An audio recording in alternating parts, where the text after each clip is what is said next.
today was farcical. Nobody knew it was happening until 4 o'clock yesterday afternoon. I got a message late yesterday afternoon asking if I could get here, and I dashed down overnight. One fascinating thing is that the judges told the lawyers not to turn up. The judges said this is being held without counsel because they won't accept any submissions, and the defense team would not be allowed to say anything. So Julian wasn't in the court or present by video link, and his legal team were supposed not to be present in the court, although Gareth Pearce decided to ignore the instruction not and did arrive to show support and to consult on next steps. And the bland statement from the judge, who said that the assurances by the United States government constitute a solemn undertaking by one sovereign state to another, and therefore have to be accepted.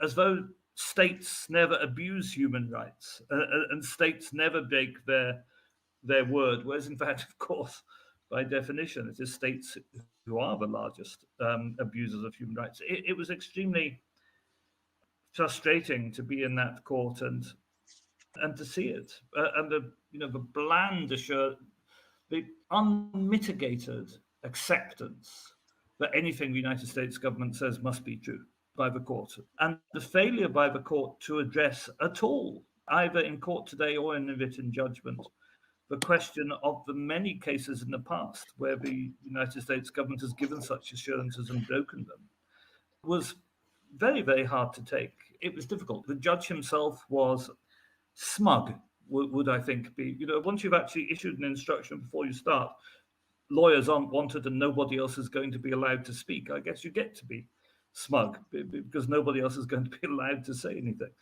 Was the Lord Chief Justice there, or was just Holroyd?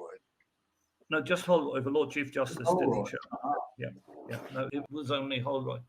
We were able to meet with Julian's legal team afterwards, and Julian's counsel was able to speak to him in the prison about the next steps, and then we were able to take it forward.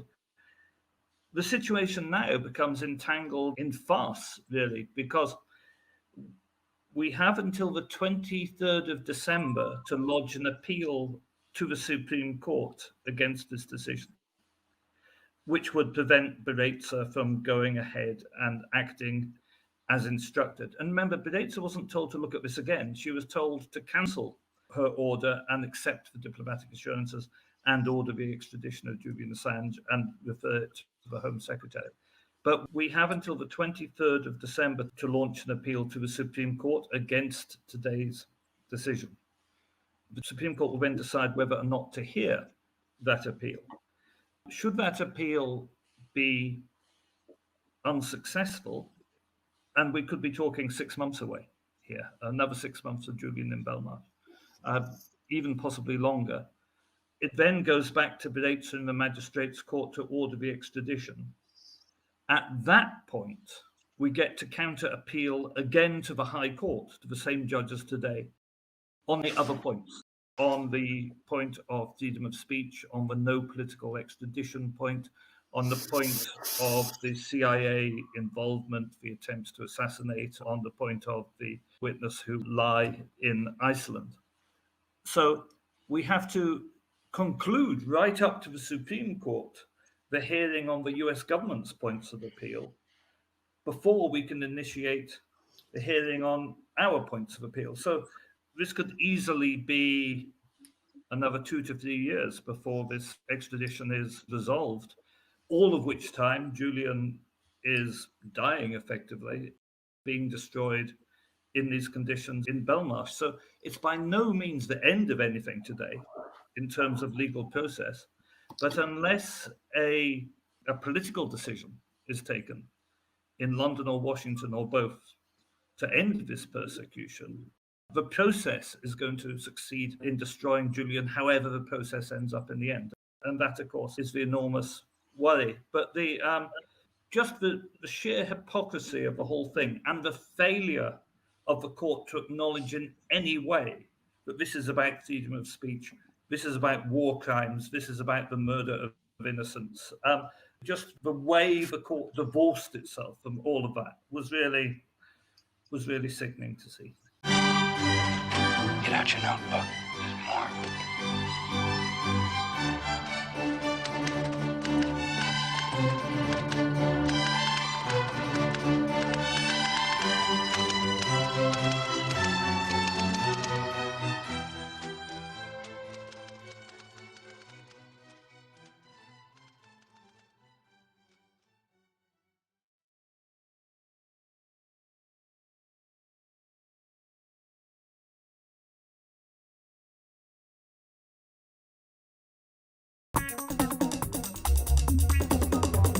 Of Julian Assange. I'm Joe Lauria, the editor-in-chief of Consortium News. And I'm Elizabeth Voss. 2 days after the High Court of England and Wales allowed the extradition of Julian Assange to the United States, came news that the imprisoned WikiLeaks publisher had suffered a stroke on October 27th, the first day of the U.S. appeal hearing. Not only is his freedom at stake, but his very life. The High Court judges accepted all the medical evidence about Assange that led the lower court to bar Assange's extradition in January.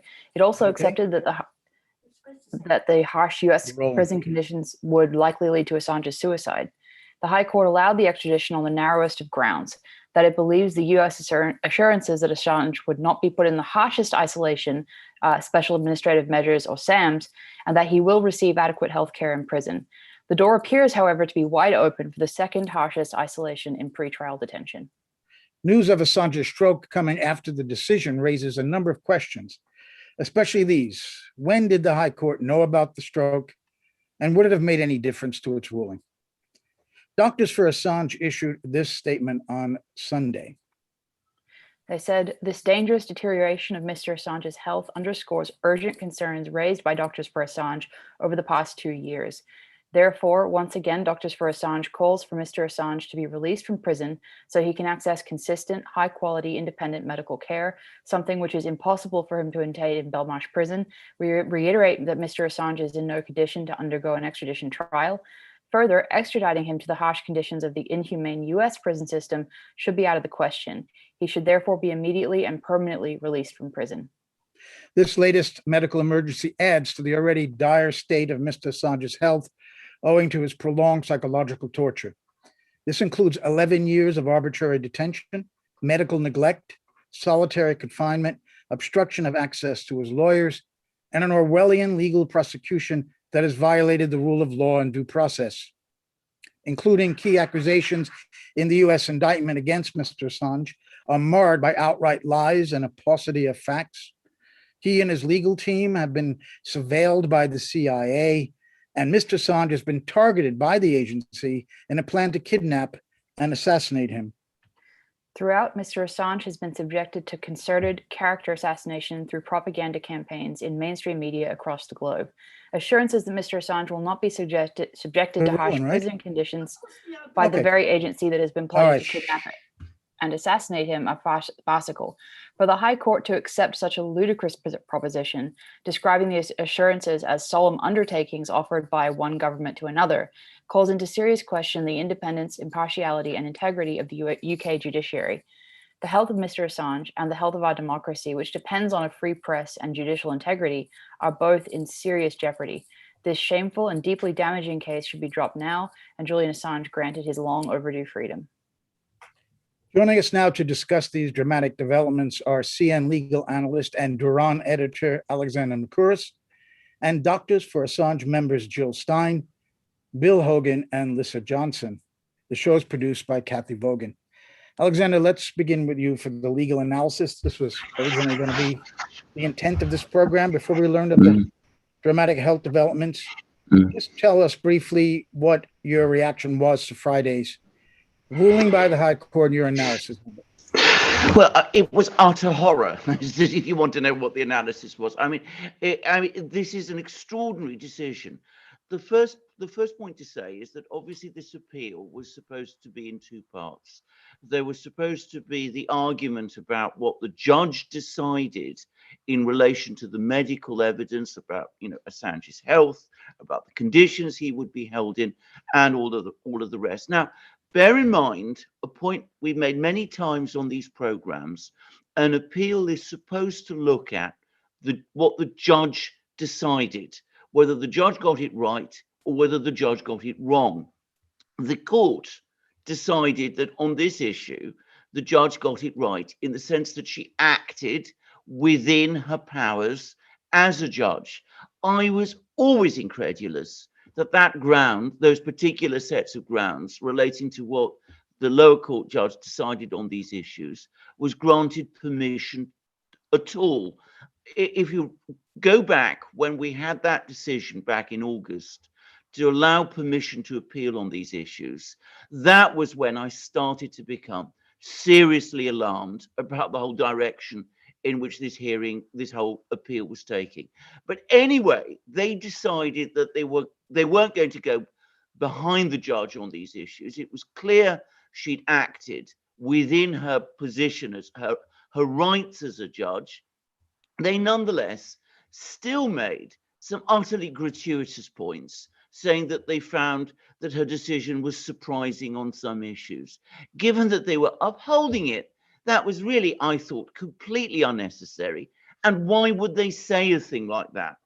And then we have this extraordinary discussion of the assurances.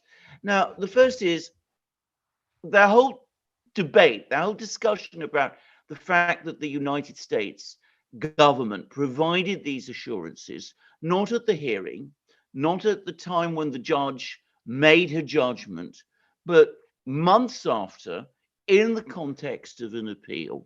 It seems to me that they were spending an enormous amount of time first trying to argue that these assurances are not evidence.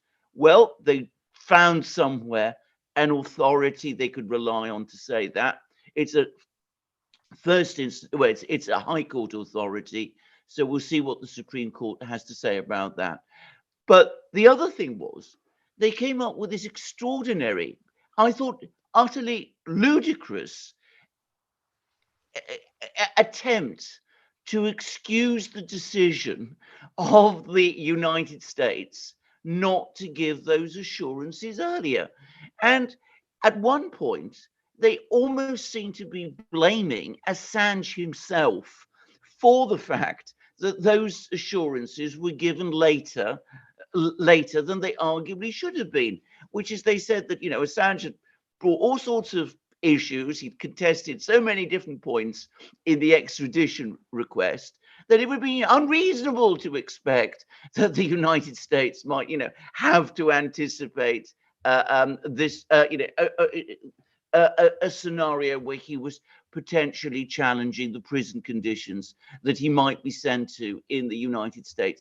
I mean, that is firstly completely ludicrous to throw the whole weight of that back on Assange himself, but it is also, obviously, and entirely wrong. Anybody who'd been following the case at all, who was supposed to be familiar with the case, would have known right from the outset that the question of the prison conditions which Assange would be sent to would be a central issue. So, of course, the United States had all the warning it needed, all the notice it needed to bring up this issue at the hearing. So again, you see this strained attempt to find rationalizations and excuses for the United States, and again, implied criticism of the judge, suggesting that it was the judge's job to do the United States' work for them, to actually say, well, I think Mr. Assange would be in serious danger if he was sent to the United States, but I noticed that the United States hasn't given any assurances about that, so I'm actually going to delay making a decision one way or the other until the United States can offer me assurances. Again, that seems to me to throw the weight for the delay, the blame for the delay, or rather the blame for the fact that the assurances weren't given sooner, on the judge herself. So everybody's to blame. The judge was to blame. Assange and his legal team were to blame for the fact that there was this delay in the assurances. The only party, apparently, which is not to blame, is the United States, which, the mightiest power in the world, which couldn't bring itself to give assurances, wasn't ready to give these assurances to the lower court judge at the hearing, when, of course, as we all know, it could have been. I mean, it has an Alice in Wonderland logic that I have to say defies understanding. At least it defies my understanding. And we'll see what Gareth Peirce and Assange's very powerful legal team have to say about this in the application they make to the Supreme Court, which we now know they're going to make because, well, they've confirmed as much. Well, Alexander, as you say, if you watched any of that extradition hearing in September and the American lawyers were in the courtroom, there were hours of testimony about prison conditions in the US. The idea that she might use that as part of her judgment not to extradite him was certainly very clear. Let me, before I ask you a little bit more specifically about the assurances, it does an overall view of this. You said this to me in an email a couple of days ago, that it appeared to you that they were clutching at a straw here, that they really had nothing to go on. They had a predetermined, they're going to not allow this judgment of Barreto to go forward. They're going to allow the extradition, and they clutched at a straw. Talk about that straw, which was the assurances, right? Absolutely. The straw is indeed the assurances. Again, I stress a point, the assurances were not before the lower court. So there should have been a much more involved in debate if they're going to accept those assurances, firstly, as to why there were these reasons for delay. And notice there's no real discussion of this, apart from these as a bizarre attempts to blame other people.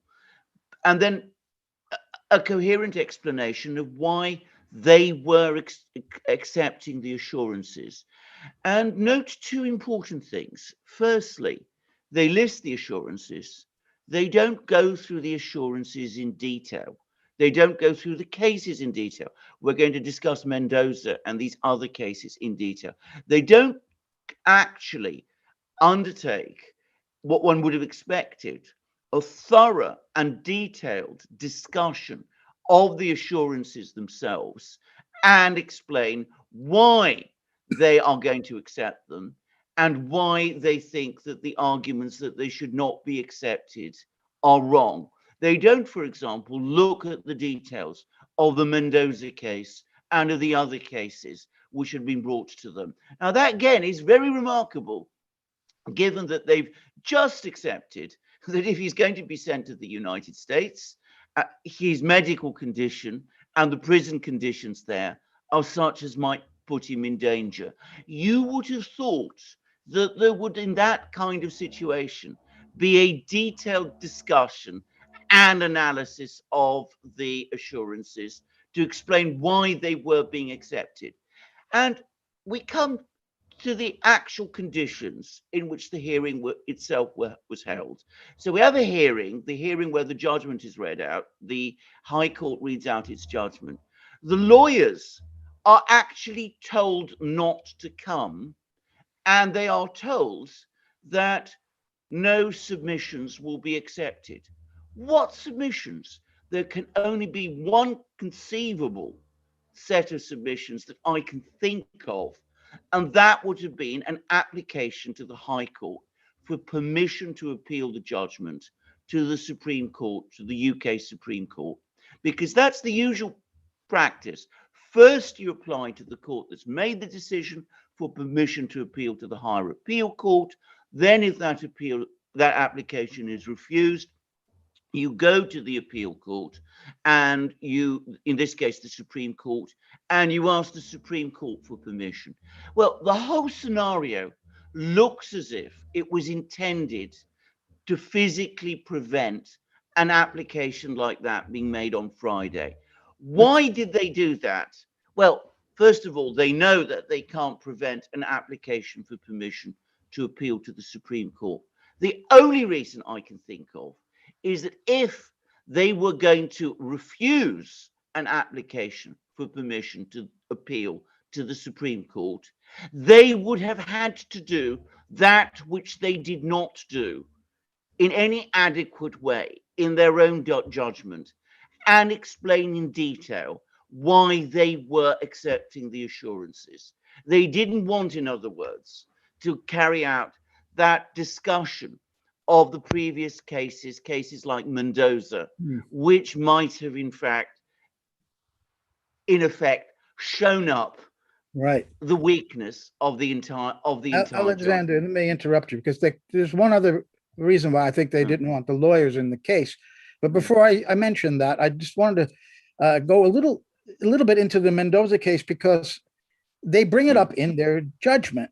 They say in general, and this is a quote from the judgment, the 27-page judgment, general statements of opinion calling into question the good faith of the USA from those who establish no relevant expertise to give such an opinion are of no more value than a journalistic opinion culled from an internet research. The arrogance of that statement is beyond belief. What it's saying is that, to me, the old boy network of the Anglo-Saxon powers are communicating with one another in these diplomatic notes and to screw everyone else, including Richard Medhurst, the journalist. Yes, he's an internet journalist, but he came up with classified documents that showed in the Mendoza case, which was a Spanish prisoner the U.S. wanted, and Spain said we'd give him to you only under certain conditions, that you don't try him under currency structure violations, and that you don't imprison him for life. And U.S. refused. They went back and forth at the tarmac when he was being sent to the U.S. Mendoza, Spanish government, and the U.S. representative from the embassy signed a contract. He went to the U.S. He was not returned to Spain after conviction. He sued, and they produced a document that removed his name. So this was a clear evidence of the U.S. not fulfilling an assurance and even practicing deception by altering a document. This is according to Medhurst's reporting. What did the court say about that? It said both, including the Abu Hamza case and David Mendoza, can be said to show the USA may be expected to apply the strict letter of an assurance which it has given, but neither provides any evidence of a failure to comply with an assurance.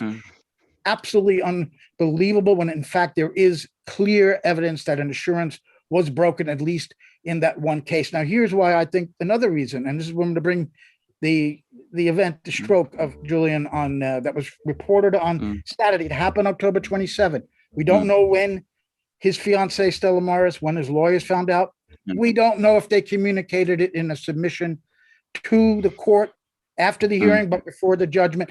Could they have wanted to come and reveal that at the court in a submission that day? Could that have been a reason why they did not want the judges would not allow the lawyers there? And the second part of this question, and then we're going to move on, is would it have made a difference to the High Court if they knew that Julian had a stroke? Well, thinking this through, I think it would have made a difference. First of all, it would have been brought up at the hearing on Friday. It would definitely, I think, have been brought up at the hearing on Friday in the context of an application for permission to appeal to the Supreme Court. Because bear in mind that the High Court has accepted that, in fact, the medical evidence that the judge accepted, she was entitled to accept. And now, of course, we've had further evidence about the enormous medical risks that was involved in actually sending Julian Assange to the United States. So I think that definitely it would have been brought up at the hearing because, as I said, it would have been brought up in the context of an application for permission to appeal to the Supreme Court. And I don't think it could have changed the judgment itself, but it might have had bearing. In fact, I'm quite sure it would have had bearing on an application for permission to the Supreme Court. It would have pointed very strongly to a need to grant that application. So, and it might also, by the way, have opened up other routes, perhaps to a further application for bail or all sorts of things. So I certainly think it should have been brought up at that hearing, certainly within the context, as I said, of an application for permission to the Supreme Court, and an application which would have anyway, as I said, looked at Mendoza, should have looked at Mendoza in that detail. The fact that they weren't prepared to take submissions shows to me that fundamentally, deep down, they know that Mendoza and all those other cases, I understand there are a lot of other cases, don't point to what they say. You talk about this arrogant way of, the Anglo-Saxon, the Anglo-American establishments working cooperatively with each other, and there is a tremendous whiff of arrogance about these statements. But partly the reason I suspect they come across so arrogantly is because they are a way of avoiding detailed discussion of the cases by hiding behind this general statement. Well, the United States is this wonderful friend of ours. We have this great relationship with them. We have every reason to believe that they're acting in complete good faith. Complete good faith. They make that point just a few weeks after they've heard evidence that the United States was thinking of sending people to Britain to kidnap Assange, to engage in shooting in the streets of London, possibly even to kill him. But nonetheless, good faith. They know all about the fact that he was under surveillance, by the United States, that it had suborned the agency that was supposed to be providing security to the embassy, but they'd suborned it in order to spy on Assange, including on his legal team whilst he was in conference with them. But still, they say they act in complete good faith. They accept the good faith of the United States, but it's a good way. It's a way, not a good way. It's a bad way, but it's a way of hiding behind, hiding away from any real, serious discussion of the cases, of the actual cases, of what the United States Alexander, but has really done. first, I want to thank you, doctors, for their patience. Although all of us have been in waiting rooms and doctors' offices for a very long time. So I do appreciate you holding on. Alexander, I do think, however, that the High Court, even if they knew about the stroke, they already accepted all the medical evidence. So they would have just added that. Their only reason for overturning this decision was the assurances. And I don't know. I think personally, it wouldn't have mattered. But Elizabeth, please take over, and then we'll get to the doctors. Thank you. Sure, thank you. Alex, I wanted to ask you, can the fact of Assange's stroke be brought up by his defense when they do apply to appeal to the UK Supreme Court? I mean, is this something where it's an issue of adding new information? Is that a problem, or will this be accepted? Well, first of all, it's not new evidence exactly, because of course it's something that has actually arisen. So I mean, if it's part of the background in an appeal, and I think it is important. I think it is something you can add, because of course it turns out that Assange's health is arguably even worse than people had known. I mean, he is now in very serious risk of a very imminent stroke. The High Court has accepted, wrongly, assurances about the way in which he's going to be looked after.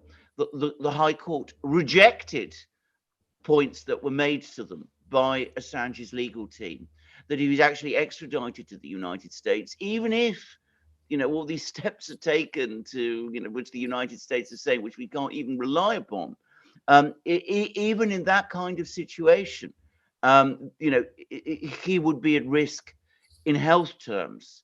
And now something's come up which lends massive force to that argument, a point which the High Court, when it accepted the assurances, they rejected.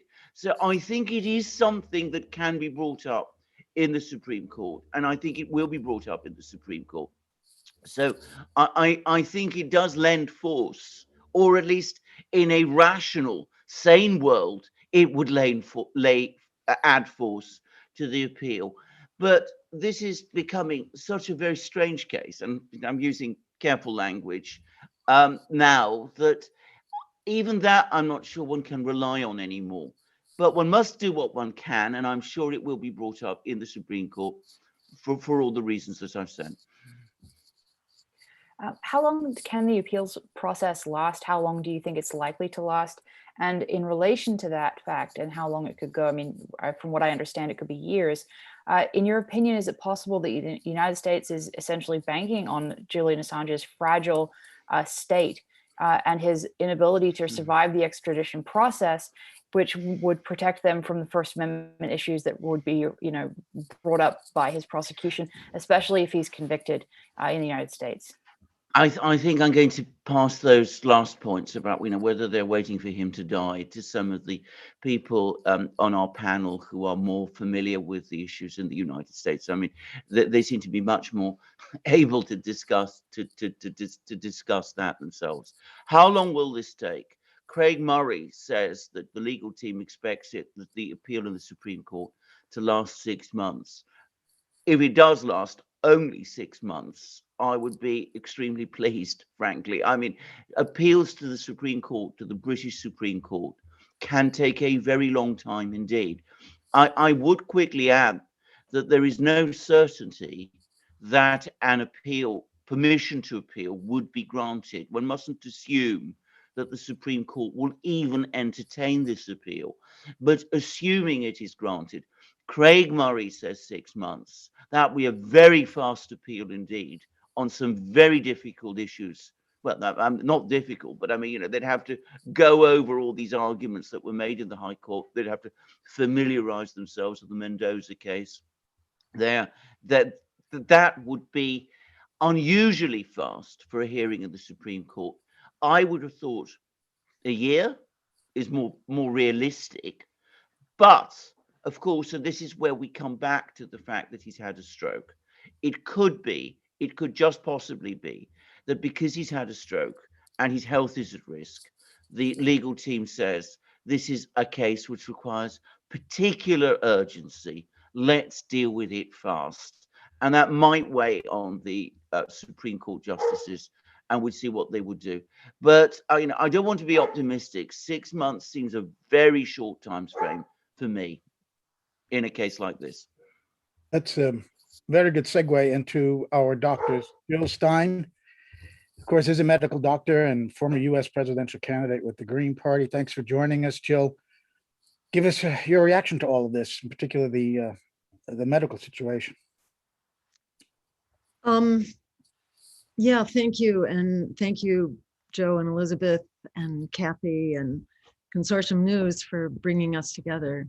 I'm sitting here listening to Alexander Mercouris discuss this theater of the absurd in the legal dimension. And I'm feeling like it's also a theater of the absurd in the health dimension. And, as doctors, the reason we formed Doctors for Assange was to assert the ethical professional responsibility of physicians to call out torture and to condemn it. And what we have seen with Julian Assange having this stroke, these neurological symptoms, on top of really chronic conditions, from the first days of his incarceration at Belmarsh, he had, and it might have even preceded it, he was reported to have, a profound weight loss, to have this kind of up and down mental status and difficulty talking at some time.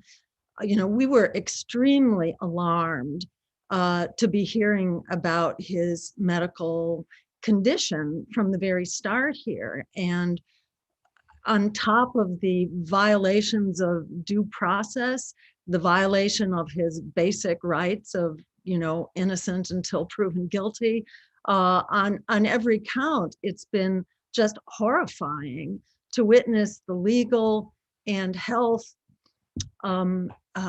outrages that are taking place here. And, and that's why we formed Doctors for Assange, to call this out and condemn it. And with the recent developments, which appear to be a stroke, although we don't have the details, and I have to say, looking at the couple of details that we see, it's a complex picture. Some of the details that are described having to do with one drooping eyelid and an unresponsive pupil Those also suggest that he may have what's called a third nerve palsy going on here. You don't usually see that in stroke, but you see that in other very serious neurologic conditions, including a mass in the brain or an aneurysm. There are a variety of conditions that, underlying conditions that could cause what's going on here. And we don't know what that is, but you put them all together, it's extremely serious. And the fact that this is all happening in the context of a profound weight loss and a mental status that has been really under great duress, this is consistent with things that develop under torture and the impact of torture on people's health. All kinds of things begin to go wrong.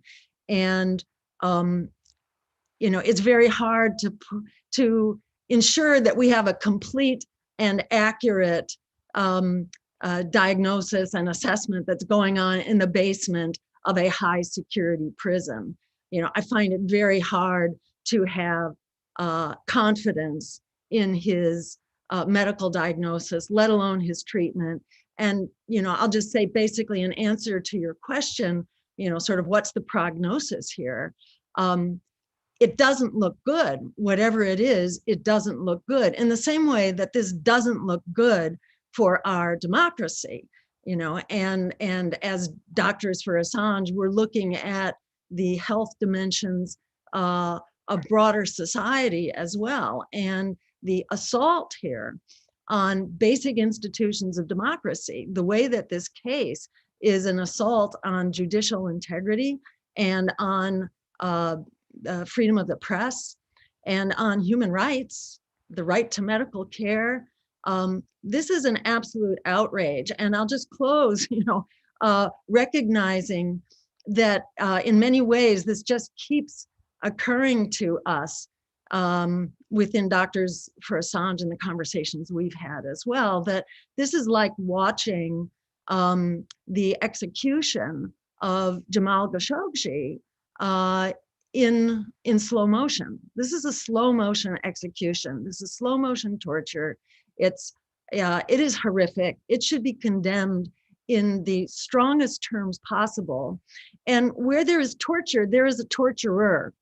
And it's really important that we call out the torturers here as well. And that would be, in particular, the US Department of Justice and the President of the United States, under whose watch and with whose permission, not only permission, but whose active approval is required for this to go forward and has been for quite some time. So I think part of mobilizing, or I should say, part of recognizing this absolute moral and social and health outrage is to mobilize against it. And whether that is by making phone calls, writing letters, attending protests, it's just really incumbent on us, including healthcare providers, but everybody out there, because this is our future, this is our democracy, which is under assault, and it's absolutely intolerable, should be condemned in the highest terms, and the torturers should be held accountable here. Thank you. Jill, you mentioned the human right to health care. Prisons notoriously have very bad health facilities. What possible reason could this court, and I'm not sure which court it would be that would decide on the bail, but whatever court it is, what possible justification can they give not to grant bail now to a man who's just had some neurological disorder, a stroke, or whatever else it was that you described, to bring him home, to have him or go to the hospital to have regular, top-notch health care, rather than staying in a prison after an event like this? How could they possibly justify on humanitarian grounds not granting this man bail?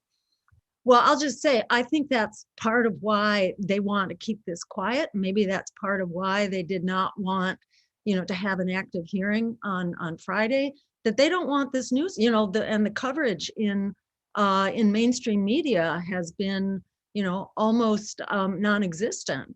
The coverage of this health emergency, it's just not out there. It's part of the general censorship and suppression of information around this case. It's, but what I take somewhat heart in is this growing mobilization. When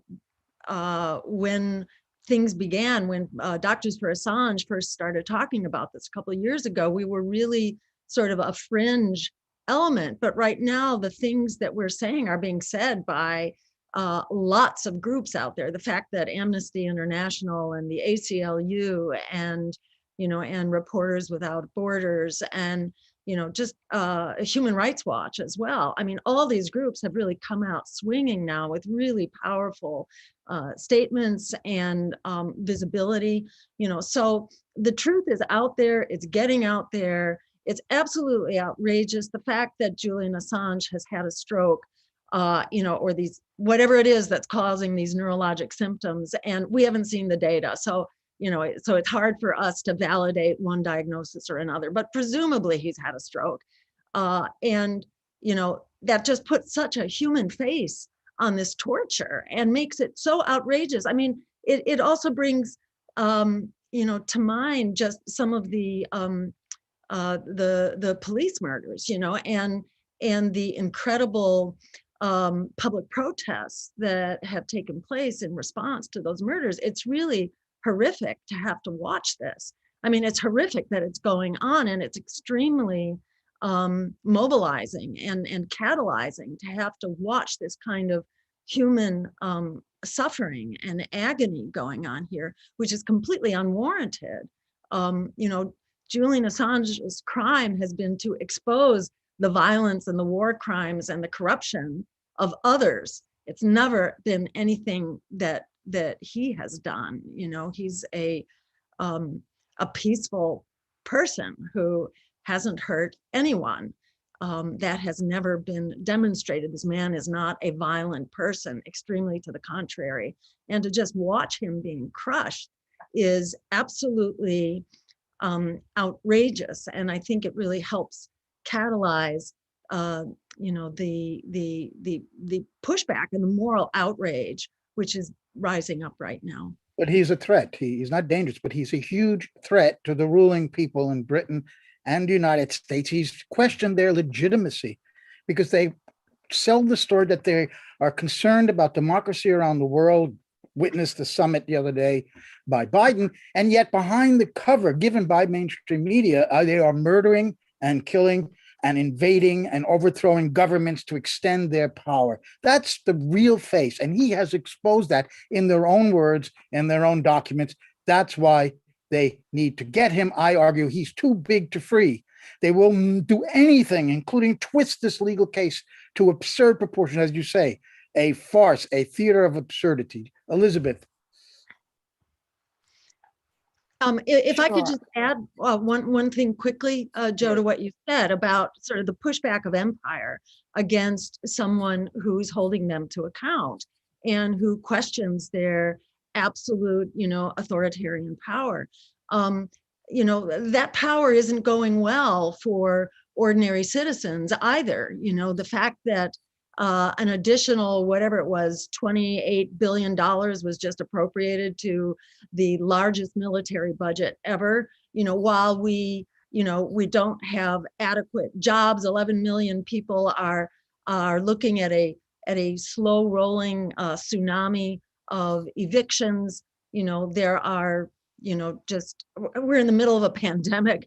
And the climate crisis is, we just saw a record tornado run for 240 miles, destroying everything in its path. We're looking at utter, chaos that is unfolding within the United States, while we have the largest military budget in history, with 800 bases around the world, conducting some 85 active anti-terror operations right now, having spent $21 trillion on the military against terror, so-called, over the last 2 decades. And where exactly has that gotten us, except for, failed states, essentially, and mass refugee migrations, which are about to explode. We're seeing incredible instability just with 2 million migrants essentially that have entered Europe and the US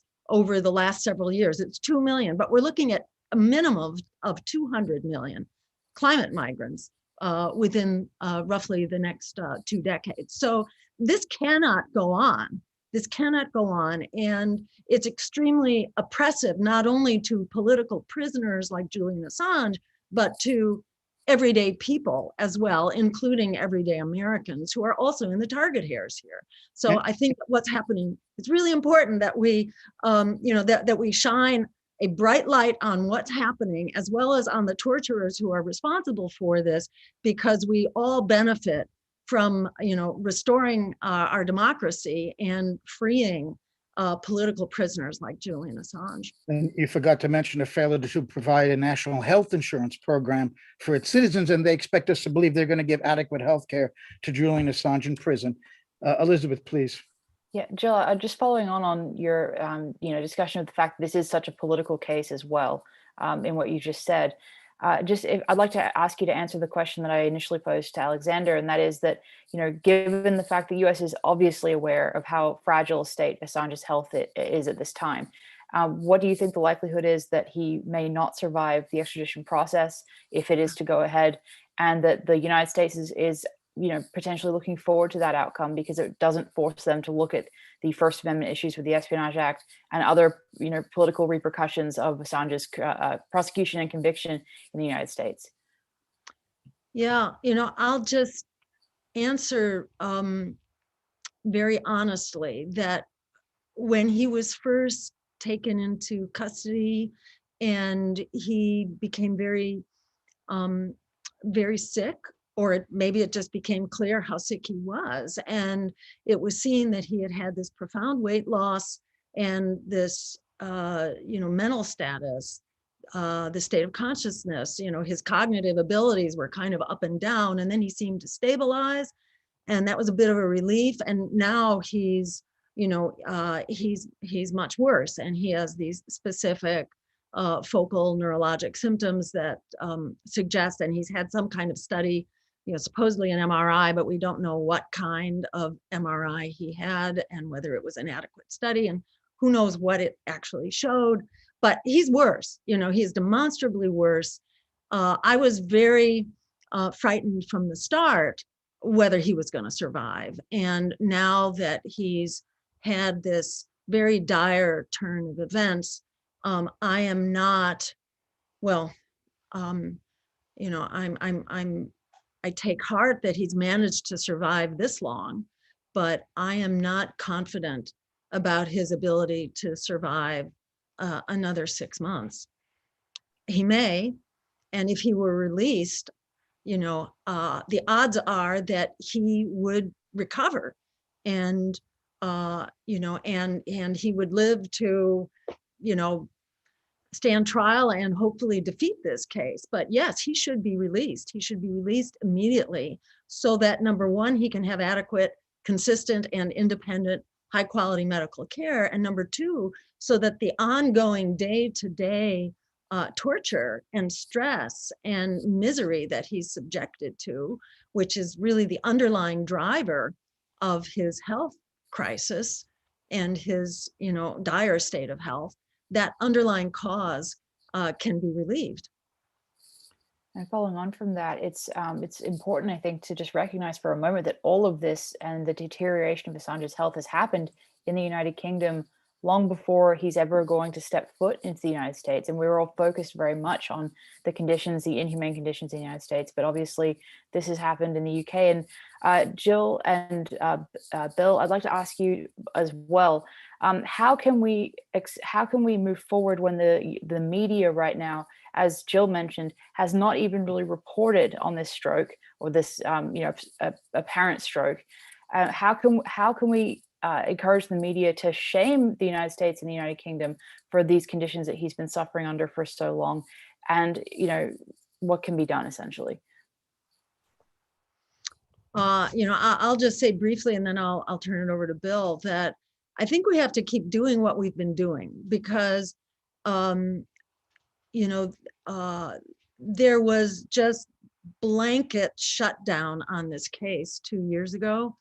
and incredible progress has been made. And there's really now, common knowledge about what's going on. And yes, I mean, the mainstream media doesn't really cover this, but still people are finding out, and the various human rights and press freedom agencies have all taken up the cause. I think it's really important for us to continue to do everything in our power, whether it's writing letters, making phone calls, going to demonstrations, alerting our colleagues. The more we can make hay out of this, the better. And we have to do that as part of a broader mobilization. I mean, there's so much that the media won't talk about. The media won't talk about war.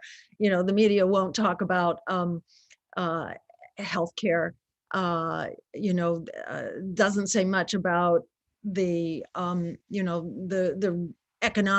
the crushing economic conditions that so many people are facing. So that's nothing new. That our media, present company accepted, of course, that our media has, they are not on our side. They are careerists. They are lapdogs to power, basically. That's just what we have to deal with, and we need to mobilize around that no matter what the issues are. Over to you, Bill. Yeah, just to add to that, I mean, it's been an extremely difficult problem, a Gordian knot almost, if you will. We've made appeals to human rights, we've made appeals to medical considerations and ethics, we've made appeals to the media's own self-interest with the First Amendment implications of this case. And they've exposed themselves as not seeing the First Amendment as in their own interest. So if the media is not even interested in the First Amendment here, we'll continue to raise the medical inhumanity of this. Maybe there's a core kernel of humaneness, humanity, humankind, welfare, concern for that in the media. I'm starting to wonder. This event is alarming. This event is extraordinarily concerning. Echo everything Jill said. You have 4 states, 3 of whom are considered stable Western-style democracies, who have been credibly accused of torture by the UN Special Rapporteur on Torture. Under the Convention Against Torture, they're required to investigate torture when they're credibly accused. And by definition, a finding by the Special Rapporteur is credible evidence. And none of these countries has initiated said investigation. And then they've proceeded, 2 of the states continue with a legal process against this victim of torture. So the United States and the United Kingdom have put on trial their torture victim. A torture victim, by definition, while they're being tortured, is not fit to stand trial.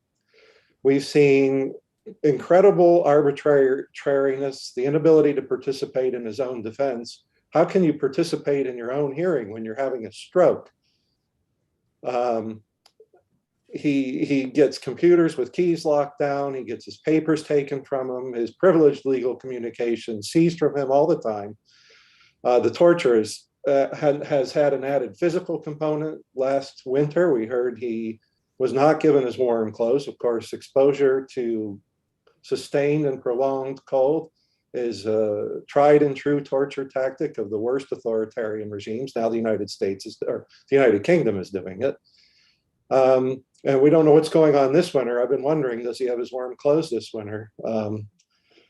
And so we said, and Dr. Nils Meltzer, the special rapporteur, said, if the torture doesn't end, and it hasn't ended, he will decompensate and his health will go downhill and eventually he'll die. And we're seeing that. We're seeing that happen in real time, as Jill said, and it's alarming, it's disturbing. We said in our Lancet letter, and I'll quote, should Assange die in a UK prison, as the UN Special Rapporteur has warned, he will effectively have been tortured to death. We stand by that statement.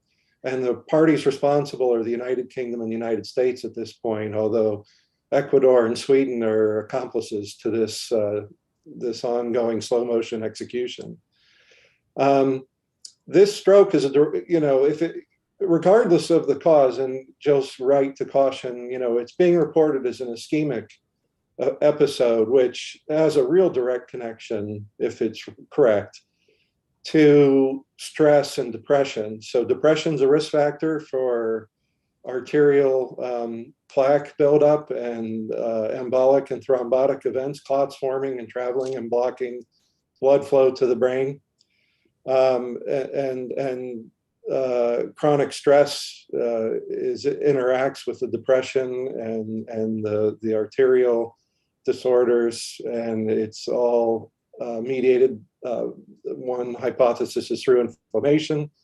The stress response induces inflammation, and so this is all direct result of what's being done to him in this legal persecution. And then we just heard from Alexander today about more legal arbitrariness and dismissiveness, not allowing the attorneys to show up in court and file additional proceedings. And every time there's a hearing, there's this issue: is he going to show up in person? Is he going to show up on video link? No, he's not coming. What's the reason? There's dispute over that. We never know the reason. There's massive amounts of confusion. He can't participate in his own hearings. It's incredible.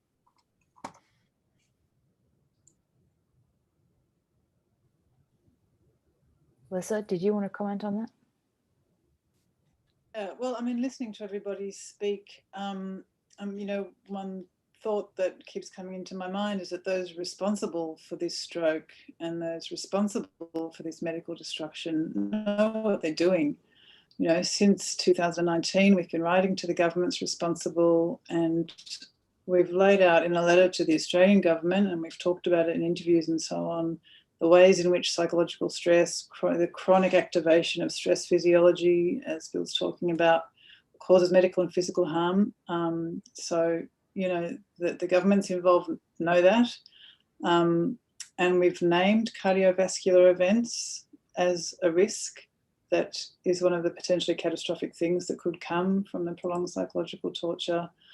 This is really, there's years of warnings that these states responsible have had, and before us, doctors who examined Julian Assange in the Ecuadorian embassy made very similar warnings, and Nils Melzer has made the same warnings as we've talked about. And Nils Melzer has said that Julian Assange could suffer, this happens to victims of prolonged psychological torture, what he's called nervous shock and a collapse. And here we saw a collapse on the first day of the High Court hearing. None of this is a surprise, and it's all preventable and it's all foreseeable, and we've been warning and urging for appropriate medical care. It hasn't happened. This is what we're talking about when we say medical neglect. And it's not just neglect, it's obstruction of adequate medical care. So this is a deliberate medical destruction by psychological torture of a human being, of a journalist. As I was listening to Alexander talking and listening to everybody talking, I was thinking, Nils Melzer has been talking about judicial harassment as a really important part of the psychological torture, which is part of this medical destruction, which is part of the cause of this stroke, which, Jill's talking about potentially is the tip of a medical iceberg, which we're sort of potentially on the brink of now, which is really dangerous. Maybe casual observers wouldn't have quite known what he's talking about when he says judicial harassment, because in the press it's called British justice and, a legal proceeding. But, listening to Alexander talk and, just watching the reporting of this latest hearing, it's becoming increasingly obvious even to a casual observer what Nils Melzer means by judicial harassment, where you've got the UK judiciary standing with an entity that everybody knows now is relying on the fabrications of a convicted fraudster and sex offender, going ahead with that We find out that that entity was plotting to kidnap and poison the defendant. Well, it's okay, we'll keep going. We find out they spied on his meetings with the lawyers, no problem. They come in and they make really fake assurances, meaningless assurances about the prison conditions. And the court says, oh, it's all right. It's, like you say, sort of Anglo network, elites to elites. That's good enough for us. I mean, that's, it's a legal farce. And that's what Nils Melzer means when he says arbitrariness and judicial harassment. And Julian Assange knows that those US assurances are worth nothing. He knows where he's going if he's extradited. No wonder he collapsed. No wonder the stress was too much when, this is what he's looking down the barrel of. And one thing we haven't discussed, which I know via Consortium News, so my understanding is that a part of the assurance was that he wouldn't be held in ADX pre-trial. And that was, part of the US assurance. Well, ADX is a post-trial facility. It's not a pre-trial facility. So that means nothing. So the door is still open for Julian Assange to be held in ADC in Alexandria, which, is virtually the same as SAMS, which everybody talks about. There's administrative segregation there, which is 23 hours a day of solitary confinement in a cell that's about the size of a parking space. There's no access to anything that he could use to prepare his defense. There's a 15-minute phone call a month.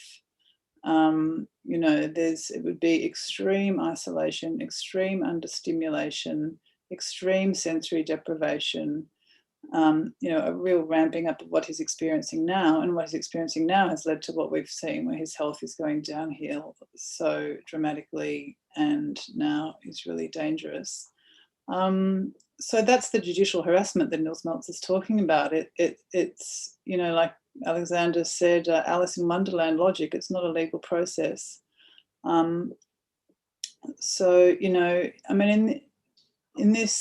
I guess putting that all together in this situation, the UK courts, UK justice system, UK legal system isn't acting as an instrument of the law. It's acting as an instrument of torture, and it's acting as an instrument of revenge against Julian Assange for exposing the crimes of the powerful. And it's acting as an instrument to crush Julian Assange and to crush the WikiLeaks model of journalism, which is about holding the powerful to account and about protecting all of us from abuses of power.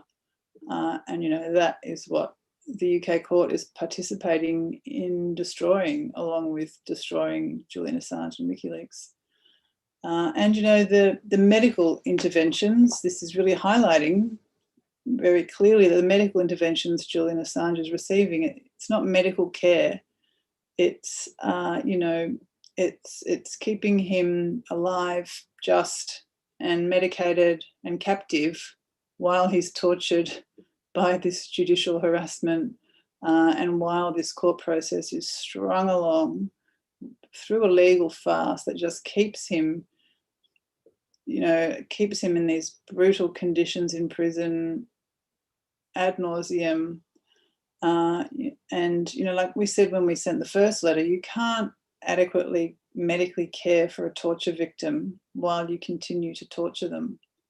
And that's what's happening here. So it's a medical farce as much as it's a legal farce. It wouldn't be the first time the medical profession has been on the wrong side of torture. So it's really time for the medical profession and the legal profession to really wake up and stand up and bring this to an end. Julian Assange needs to be released on urgent medical grounds, and everybody who's paying attention needs to really jump up and down and demand that. And Lissa, you brought up Alexandria Detention Center, which is not mentioned in the assurances. If he's sent there, we know from testimony during the Yancey Ellis, his name was an expert witness for the defense, that there are no permanent doctors at Alexandria Detention Center. So how could they be? A big part of the assurance is he'll get adequate medical care, and which is even more significant now after this stroke.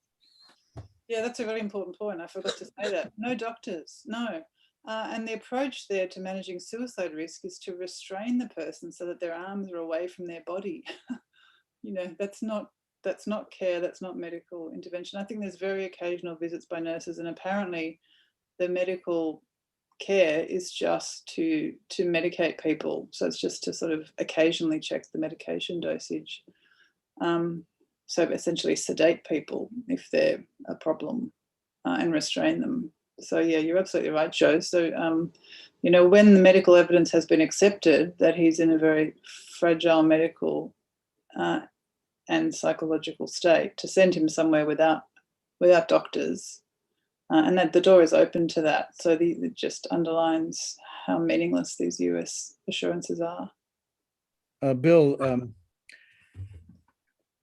Lissa just mentioned that medical establishment has been involved in torture in the past. And of course, the biggest examples would be the Nazi doctors and Japanese doctors also performed experiments on people in China in particular.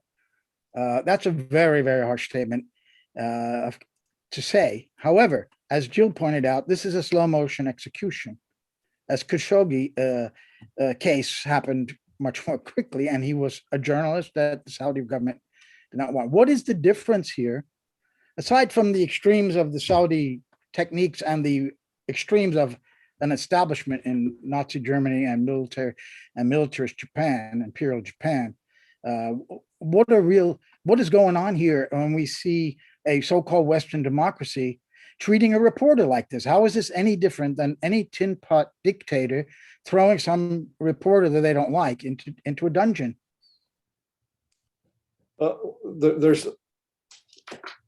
It's a great question. Again, there's not much is the answer, and I'm appropriately humbled as I've been railing against the legal system and the lawyers and judges involved in the case, that the medical community, you know, there's us and Doctors for Assange, but we're a very small minority. And the medical establishment has been silent on this. So we haven't heard anything against torture, even from the World Medical Association, which was established and prided itself on its anti-torture initiatives after World War II and its anti-torture stance. We couldn't get any traction with the World Medical Association to speak out against this torture. And that's from one of the foremost medical associations in the world that used to act against torture. The American Medical Association, you know, is corporately and governmentally controlled. They rely on a government monopoly for billing codes, proprietary billing codes, with our dysfunctional medical system, fee-for-service medical system. So the AMA is not going to challenge the US government at all. Republicans have threatened in the past to yank their billing code monopoly. So the AMA has been, the World Psychiatric Association has been speaking out. In fact, one of the senior leaders of the WPA is a member of Doctors for Assange. They've been tweeting out recently about the case. So that's helpful. World Psychiatry Association has forbid its members from participating in interrogations to avoid, you know, this ethical problems with torture. However, on the whole, the medical profession has been complicit in its silence, and we're trying to change that. We call on our colleagues to finally stand and speak out. We have been for 2 years. We hope more do. Before I go to Lissa and Alexander for final word, to Jill and Alexander for final words, Lissa, do you want to add anything? Well, just the same could be said of the psychology profession. I mean, there's a very small group in the American Psychological Association who put out a statement, which was fantastic. But the major psychological bodies are equally silent. And, you know, like the medical profession, the psychology profession has been on the wrong side of torture as well, in Guantanamo and in those black sites. So I should add the psychology profession to that. It's time for, you know, the psychological establishment to wake up and stand up, along with the medical profession and legal profession. It just adds to the color of totalitarianism that we're discussing here. Jill, any final thoughts before I go back to Alexander? Yeah, I mean, I'll just, you know, I want to thank everybody. I've learned a lot here, just listening, and thank you for convening us, and thank you to all the participants. I just want to underscore what a kind of moving target this whole thing is inside of a context, which is very much a moving target. And that is that, we're seeing a crisis. This is part of our crisis of democracy, which is important to recognize. And as part of that crisis of democracy, we are also looking at the collapse of the climate, at crushing economic inequality, at endless war, and an empire that has just gone off the rails, and a continuing pandemic, sort of a new permanent pandemic. So, we're kind of looking at a convergence of existential crises right now, which are being felt by people in our everyday lives. And so it's important, I think, to recognize the powerful potential for, for change. I mean, polls show that people are hungry for change.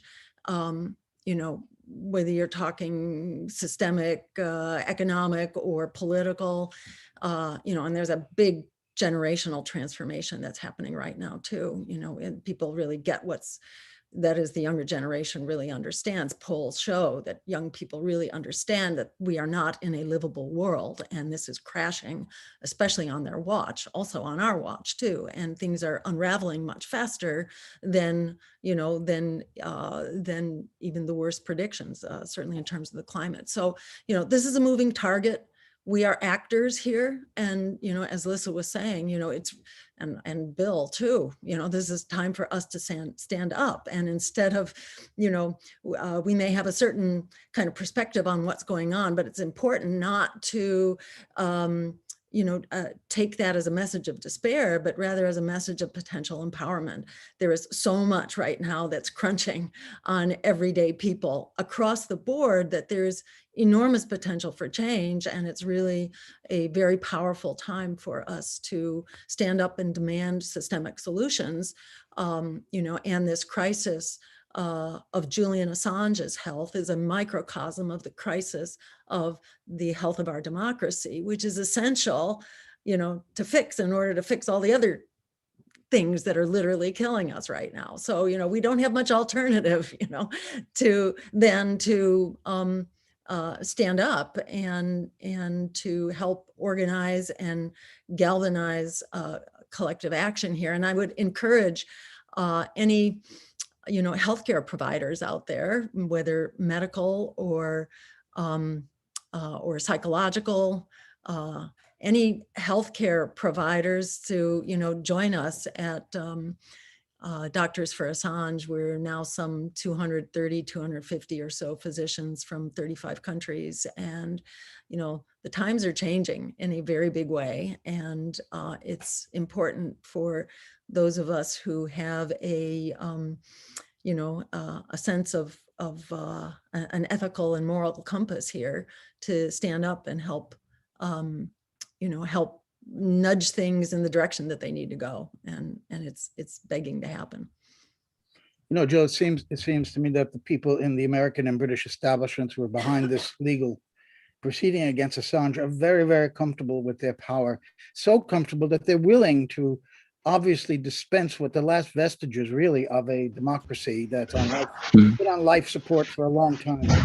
Anyway, they, and I'm talking, of course, about the Julian Assange case, because it's such a clear violation of the American First Amendment, of everything that America says it stands for. And it's interesting, as this process goes on, they hold summits for democracy. Blinken keeps making repeated statements about how the US supports media, not only media freedom, but independent media, which they are funding to a tune of over $200 million. In the Congress, the Biden has just asked in the budget for $268 million. And they're going to also create a legal fund to help independent media. It seems to me they're very nervous about independent media because they've got pretty much control over the establishment media. And it's these pesky little independent media, such as, dare I say, Consortium News, that might be worrying them. So this is a co-opting measure, in my view, to give money. And we have the Nobel Prize winner, Maria Ressa, one of the two, a reporter for an independent media in the Philippines actually saying on camera that Assange is not a journalist and that the purpose of journalism is to support national security. Yeah. It is extraordinary to hear exactly the words the national security state wants to hear from their reporters. That's what they want to hear. And they've got still so much protection. The media is such an important part, entertainment industry, distracting people from this core issue. We've been accused as conservative news of being obsessed with this. Yes, we're obsessed with the Assange case because it's way more than the health of Julian Assange and his freedom. This goes to the core. And first, his releases themselves and what they're doing to him, to the core of the lie that they're acting in democratic ways. Okay, I'm off my soapbox. Now I want to go to Alexander for the final words. Alexander, a question about the bail process. Now, Gabriel Shipton told me that they can appeal to the European Court of Human Rights for bail. But in light of this judgment on Friday and the news of the stroke or the medical incident, where do they go for bail, first of all? Is it to the High Court, back to Magistrates Court? Where would that go? It seems to me there are three possible routes. European Court of Human Rights does have a mechanism for deciding whether or not somebody should be kept in detention in particular situations which might be life-threatening. There was an attempt to use it last year unsuccessfully in the case of Navalny in Russia. They might try to do something similar in with Assange on this occasion. I would say there are very, very good grounds, but of course you always have to actually make an application. The European Court of Human Rights procedures are extremely slow, and would they be prepared to take that step against the British government? Nonetheless, it's certainly an option. The second option is to go back to the Magistrates' Court. Now, here I have to be straightforward. There are procedural issues which I'm not 100% on top of. My understanding is that the case goes back to the Magistrates' Court now. I think that the appeal to the Supreme Court does not mean that the case is not back at the level of the Magistrates' Court. The High Court has made its decision. It's remitted the case back to the Supreme Court, to the Magistrates' Court. I don't think that you're bringing the fact that you're bringing a further appeal to the Supreme Court, which is outside the court system. It functions outside the court system, means that, as has been the case up to this point, the Magistrates' Court was not vested with power. Now, the High Court doesn't have the right to grant bail. The Magistrates' Court does. So you could make an application, if I am right, and it's back in the hands of the Magistrates' Court, you could make an application to the Magistrates' Court for bail, and you could bring before the district judge all the medical issues which we've been talking about over the course of this program. The third way is to go to the government, go to the British government, ask the Home Secretary to let Assange go because of the, or at least to put him in some better medical facility because of the deterioration in his health and the fact that he's now in a life-threatening situation. If the government refuses, then you can apply to the High Court for a judicial review of that decision. That seems to me a third way, a third possible way of looking at this, given the urgency of the situation now. So it seems to me there are three routes. They each have their advantages and disadvantages. It's possible that you could pursue more than one at the same time, but no one should be under any doubt, unfortunately, about the obstacles, because we've heard a great deal about the fact that the courts, the authorities might be prepared to let Julian Assange die and that this is a form of torture and all that sort of thing. If that is true, if that is correct, if the courts, the British courts, are complicit in some form in all of this, well, that does make one worry that, in fact, they won't entertain these applications. But one can only try, one must never give up, one must keep fighting. And going back to some of the points that were made earlier, the difference between Khashoggi and Assange, it seems to me that one of the fundamental differences is that Saudi Arabia doesn't have a constitution like the United States does. It doesn't have the First Amendment. It doesn't have the Bill of Rights. We don't have quite such a sophisticated system of legal protections in Britain as the United States does, but we do have them. We have our traditions here. We were at the forefront of the battle against torture after, before the Second World War, at least in some people were.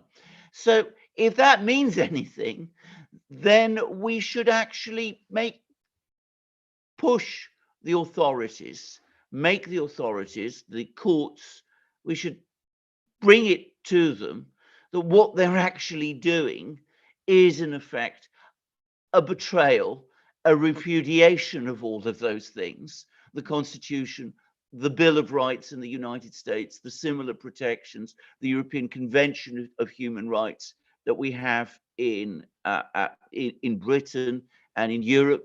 And that shows, I think, that there's again, always the legal dimension to this case and the political one, and the two merge.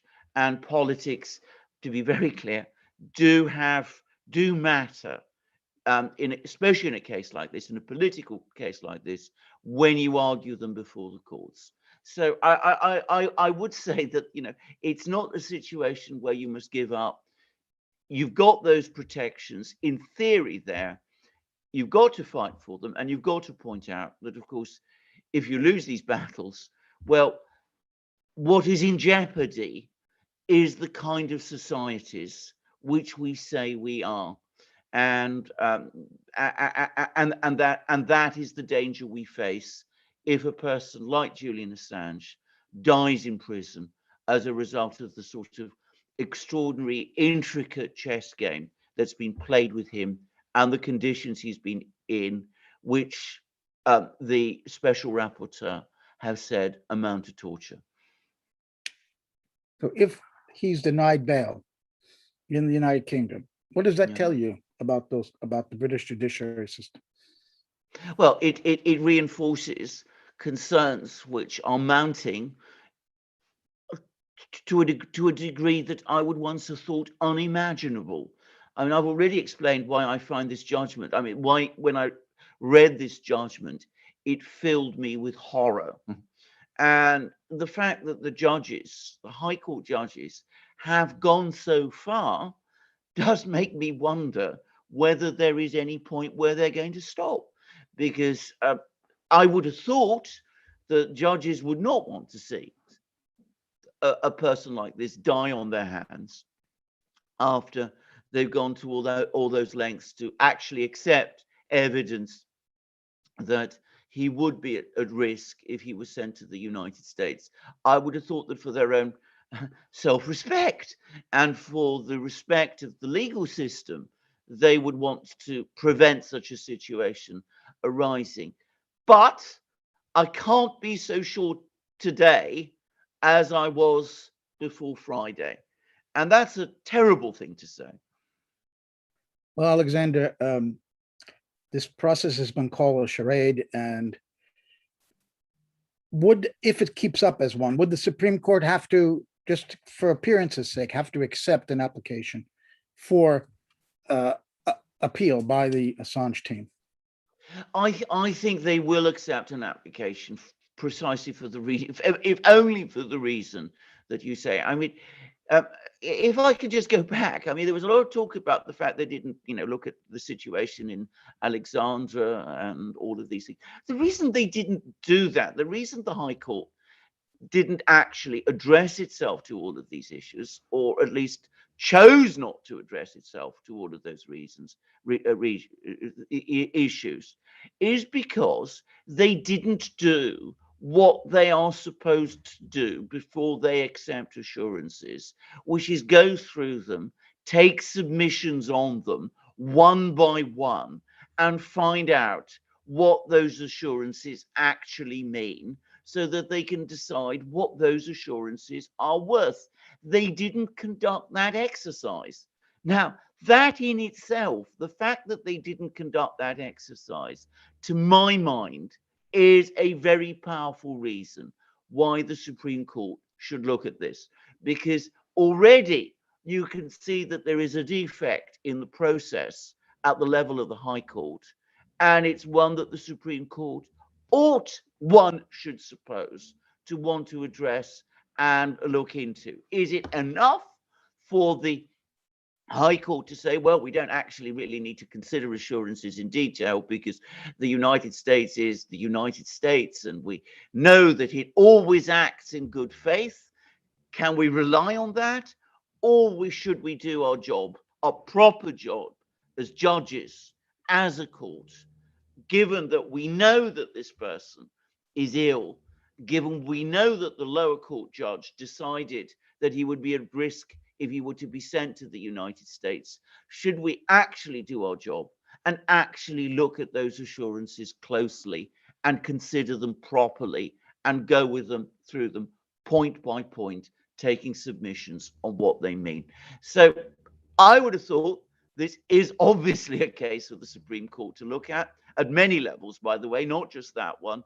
And I think they will look at it. But after what has happened, any confidence that I have about this process going forward has clearly been shaken. That was Alexander Mercouris speaking from London. Thank you, Alexander, for joining us. Lissa Johnson joined us from Sydney, Australia. Bill Hogan from Florida, I believe. Dr. Jill Stein, thank you so much for joining us from Boston, Massachusetts, and Elizabeth Voss is in Fayetteville, Arkansas. Kathy Vogan is our executive producer. Thank you to Kathy, also in Sydney. And for CN Live, this is Joel Lawyer saying goodbye. And remember our winter fund drive, end of year, tax deductible donation, so we can continue to bring you programs like this. Goodbye. Get out your notebook. There's more. If you are a consumer of independent news, then the first place you should be going to is Consortium News, and please do try to support them when you can. It doesn't have its articles behind a paywall. It's free for everyone. It's one of the best news sites out there, and it's been in the business of independent journalism and adversarial independent journalism for over 2 decades. I hope that with the public's continuing support of Consortium News, it will continue for a very long time to come. Thank you so much.